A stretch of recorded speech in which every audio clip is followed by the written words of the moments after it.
Welcome to Mrs Shan's channel. இதெல்லாம் எப்படி இருக்கீங்க?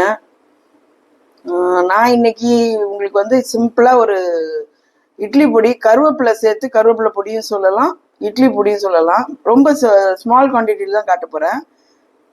எல்லாமே பண்ணலாம். இது பேச்சுலர்ஸ் கூட பண்ணி வச்சுக்கலாம். அர்ஜென்ட்டாக வந்து இட்லி தோசை ஏதாவது வாங்கி டக்குன்னு ஒன்று சாப்பிட்டுட்டு போயிட்டே இருக்கலாம். இது ரொம்ப ஆத்தென்டிக் மெத்தடு. இதுக்கு என்னென்ன இன்க்ரீடியன்ஸ் தேவை அப்படின்றத உங்களுக்கு சொல்லிடுறேன். ஒரு 20 மிளகா, 25 மிளகான்னு வச்சுக்கோங்களேன். சின்னதாக இருக்கிறதுனால 25 மிளகா. 1 கப்பு கடலைப்பருப்பு, 1 கப்பு. எந்த கப்பில் எடுக்கிறீங்களோ அதில் 1 கப்பு கடலைப்பருப்பு.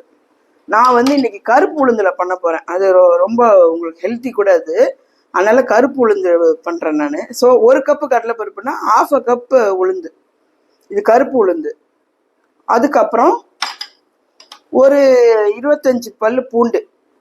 இது வந்து லாஸ்ட்டாக போடணும். நீங்கள் அது நல்லா ட்ரை ரோஸ்ட் பண்ணி லாஸ்ட்டாக ஃபுல்லாக அரைச்சிட்டு கடைசியாக ஒரு சுற்று சுற்றுனீங்கன்னா ரொம்ப நல்லாயிருக்கும்.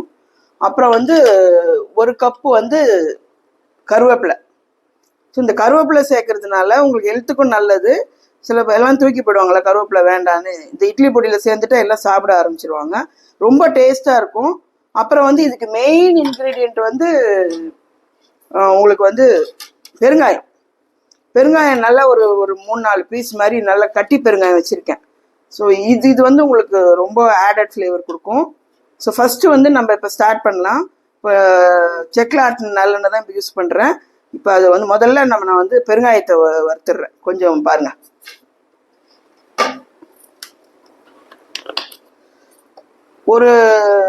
ஒரு டேபிள் ஸ்பூன் நல்லெண்ணெய் எடுத்துக்கோங்க. நல்லெண்ணெய் எடுத்துக்கிட்டு பெருங்காயத்தை நல்லா ட்ரை ரோஸ்ட் பண்ணணும்.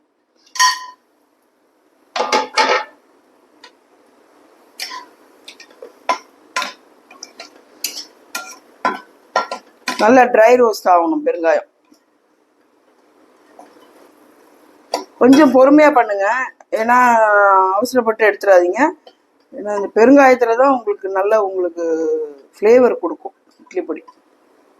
நீங்கள் தூள் பெருங்காயம் வந்து கடைசியாக நீங்கள் அரைக்கும் போது தூள் பெருங்காயம் ஒரு டேபிள் ஸ்பூன் போட்டு கடைசியாக முடிக்கும் போது மிக்சியில் அரைச்சி எடுக்கும் போது ஒரு தூள் பெருங்காயம் உங்கள்கிட்ட இருந்தீங்கன்னா போட்டுக்கலாம். ஆனால் என்னை பொறுத்தவரை நீங்கள் கட்டி பெருங்காயம் தான் உங்களுக்கு நல்ல ஃப்ளேவர் கொடுக்கும். ஸோ இப்போ நான் இதை எடுத்துடுறேன். போதும். இங்கே பாருங்கள் எப்படி எடுத்திருக்கேன் பாருங்கள். நல்லா இந்த பாருங்கள் ட்ரையாக எடுத்திருக்கேன். இப்போ நெக்ஸ்ட் என்ன பண்ணுறோம், இந்த மிளகாவை வறுத்துறோம்.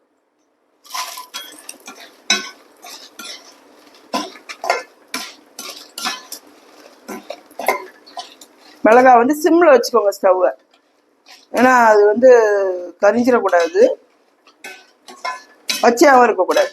ஸோ லைட்டாக சிம்மில் வச்சிருங்க. நல்ல கலர் கொடுக்குது பாருங்கள். நல்லா உங்களுக்கு வறுக்க நல்ல கலர் கொடுக்கும். அப்போ உங்களுக்கு அரைக்கிறதுக்கும் நல்லா ஈஸியாக வந்துடும். இது போதும். இப்போ நான் எடுத்துடுறேன்.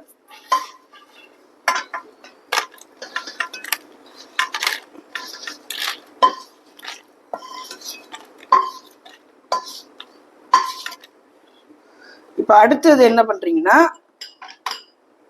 இந்த உளுந்தை கொஞ்சம் நல்லா ரோஸ்ட் பண்ணுங்க. ஏன்னா கடலைப்பருப்பு கொஞ்சம் சீக்கிரம் வறுத்துரும். இது கருப்பு உளுந்து இருக்கிறதுனால கொஞ்சம் வறுக்க லேட் ஆகும் வெள்ளை உளுந்தோட. ஆனால் ஹெல்த்தி இதுதான்.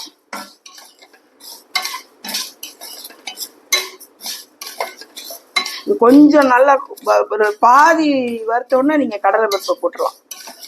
கொஞ்சம் வறுக்கட்டுமே, எண்ணெய் இதுக்கு போட வேண்டாம். அதில் ஏற்கனவே அந்த நல்லெண்ணெயில் மிளகா வறுத்தோம் இல்லையா, அதுலேயே எண்ணெய் இருக்கும். அந்த எண்ணெயே போதும், நீங்கள் தனியாக ஆட் பண்ண வேணாம். இன்னும் பூண்டுக்கு தான் கொஞ்சம் எண்ணெய் சேர்க்கணும். நான் பாருங்கள் சிம்லே வச்சு தான் வறுக்கிறேன், நான் ஹை பண்ணல.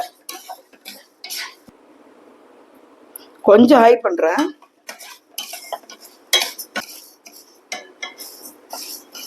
இந்த டைமில் நீங்கள் இந்த கடலைப்பருப்பை போட்டுரும். ஏன்னா இது கொஞ்சம் வெள்ளை உளுந்துனா இந்நேரம் ஆயிருக்கும். கருப்பு உளுந்து கொஞ்சம் ப்ரௌன் ஆனோடனே நீங்கள் கொஞ்சம் கடலைப்பருப்பு போட்டுருங்க. ஸோ இது வறுக்கிறதுக்கும் அது வறுக்கிறதுக்கும் கரெக்டாக இருக்கும். ரெண்டுமே கரெக்டாக சைமல்டேனியஸாக உங்களுக்கு நல்லா வறுத்துரும் பாருங்க. இப்போ இங்க பாருங்க, இப்ப ப்ரௌன் கலர் வந்துருது பாருங்க. இந்த மாதிரி ஒரு ப்ரௌனா வரணும்.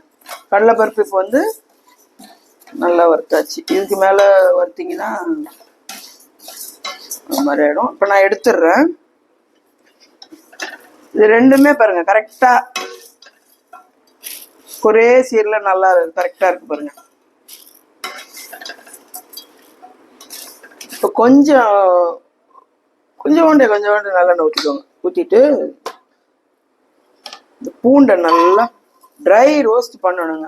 இந்த பூண்டை நீங்கள் எவ்வளோக்கு எவ்வளோ நல்லா ட்ரை ரோஸ்ட் பண்ணுறீங்க. இது நீங்கள் கடைசியாக தான் ஆட் பண்ணணும். பூண்டை முதல்ல ஆட் பண்ணாதீங்க.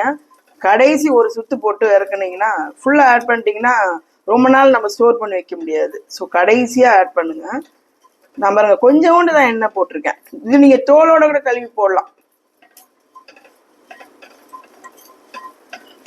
இந்த கருவேப்பிலையும் போட்டுறேன் பாருங்க. கருவேப்பிலை எவ்வளவு போடுறேன் தனியா எடுத்து வச்சிடுறாங்க. என்ன பண்ணிடணும், அப்போ இந்த மாதிரி ஒரு பொடியில எல்லாம் கருவேப்பிலையை ஆட் பண்ணிடணும். எள்ளு பொடி ஒரு நாள் போட்டு காட்டுறேன் உங்களுக்கு வீடியோ. இதுல எல்லாம் நீங்க சேர்த்துக்கிட்டீங்கன்னு வச்சுக்கோங்களேன், அவங்களால எதுவுமே பண்ண முடியாது. கருவேப்பிலை அவங்க உடம்புல சேர்ந்துரும். அது வந்து அவங்களுக்கு ஹெல்த்துக்கு நல்லது, முடிக்கு ரொம்ப நல்லது கருவேப்பிலை. ஸோ நம்மளை எதெல்லாம் நம்மளால முடியுமோ அந்தந்த விஷயத்தெல்லாம் கருவேப்பிலை ஆட் பண்ணிடணும். இப்போ என்ன பண்றேன், இப்போ இங்க பாருங்க, ஒரு 1.5 டேபிள் ஸ்பூன் இல்லை 1 டேபிள் ஸ்பூன் போட்டுக்கோங்க.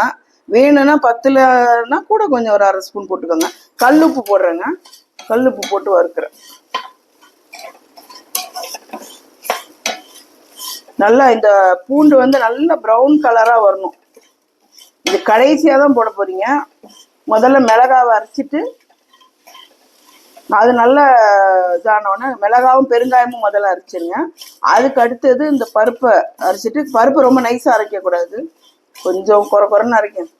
கடைசியாக எடுக்க போறதுக்கு முன்னாடி இந்த பூண்டை ஒரு அடி அடிச்சு எடுங்க, பூண்டும் கருவேப்பிலையும். இப்போ பாருங்க, இப்போ கருவேப்பிலை வந்து நல்லா ட்ரை ரோஸ்ட் ஆயிடுச்சு. அதே மாதிரி பாருங்க பூண்டு பாருங்க நல்லா உங்களுக்கு ப்ரௌன் கலரா வருது பாருங்க. இந்த மாதிரி ப்ரௌன் கலரா வந்தா போதும். இது ஏன்னா லாஸ்ட்ல தான் நீங்க ஆட் பண்ணணும். அது பருப்பெல்லாம் நல்லா மிக்ஸ் ஆன பிறகு அதை அரைச்சிட்டு லாஸ்ட்ல எண்டு ஸ்டேட்ல தான் இதை போட்டு ஒரு 2 சுத்து போட்டு இறக்கணும். முன்னாடியே போட்டிங்கன்னா ரொம்ப மேஷ் ஆகி நல்லா இருக்காது. லாஸ்ட்ல போடுங்க, நல்லா இருக்கும். அவ்வளோதான். இது வந்து ப்ராசஸ் முடியுது. இப்போ நான் ஸ்டவ் ஆஃப் பண்ணிடுறேன். இப்போ கொஞ்சம் ஆறினோன்னு ஃபஸ்ட்டு வந்து மிளகா பெருங்காயம் வந்து நல்லா மிக்சியில் நல்லா நைஸாக அடிச்சிருங்க. அதுக்கப்புறம் உளுந்தும் கடலைப்பருப்பும் நறுன்னு அரைங்க, ரொம்ப நைஸாக இருக்க வேண்டாம். அதுக்கப்புறம் எண்டு ஸ்டேட்டில் இதை போட்டு ஒரு 2 சுற்றிட்டு சின்ன பாட்டில் எடுத்து வச்சுக்கோங்க, ஏர்டைட் கண்டெய்னரில். இது வரும் உங்களுக்கு ஒரு யூசேஜ் பொறுத்து ஒரு 15-20 நாள் வரும். நீங்கள் ஸ்மால் குவான்டிட்டிலே பண்ணி வச்சுக்கோங்க, ஏன்னா அப்போ ஃப்ரெஷ்ஷாக நல்லாவும் இருக்கும். லார்ஜ் குவான்டிட்டியில் பண்ணிங்கன்னா அந்த ஒரிஜினல் ஃப்ளேவர் அப்படி இருக்காது, டேஸ்ட் கொஞ்சம் கம்மியாகும். இப்போ ஆறிடுச்சு. இப்போ வந்து என்ன பண்ணுறீங்க, அந்த மிளகாவும் பெருங்காயத்தையும் நம்ம ஃபர்ஸ்ட் அரைச்சிடலாம்.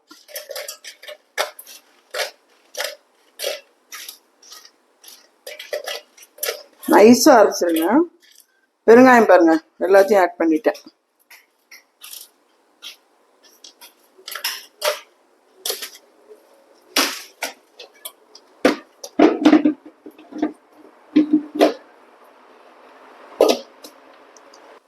இங்கே பாருங்க எவ்வளோ நைஸாக இருக்கு பாருங்க. இந்த மாதிரி நைஸாக அரைச்சிக்கோங்க. இதில் வந்து வெறும் பெருங்காயமும் மிளகாவும் தான் சேர்த்துருக்கோம். இப்போ என்ன பண்ணுறோம், நெக்ஸ்ட் வந்து கருப்பு உளுந்தும் கடலை பருப்பையும் போடுறோம்.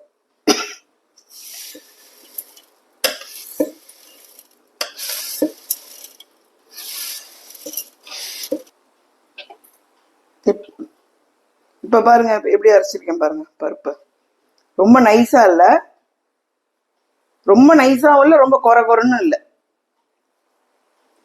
இப்போ என்ன பண்றோம், இந்த பூண்டும் கருவேப்பிலையும் லைட்டாக வறுத்தோம் இல்லையா, கல்லுப்பு போட்டு தான் நான் பண்ணியிருக்கேன். எண்டு அதுதான். இப்போ அரைச்சிட்டேன். இப்போ வந்து எடுத்து காட்டுறேன் உங்களுக்கு எப்படி வருது. இதை கொட்டுறேன்.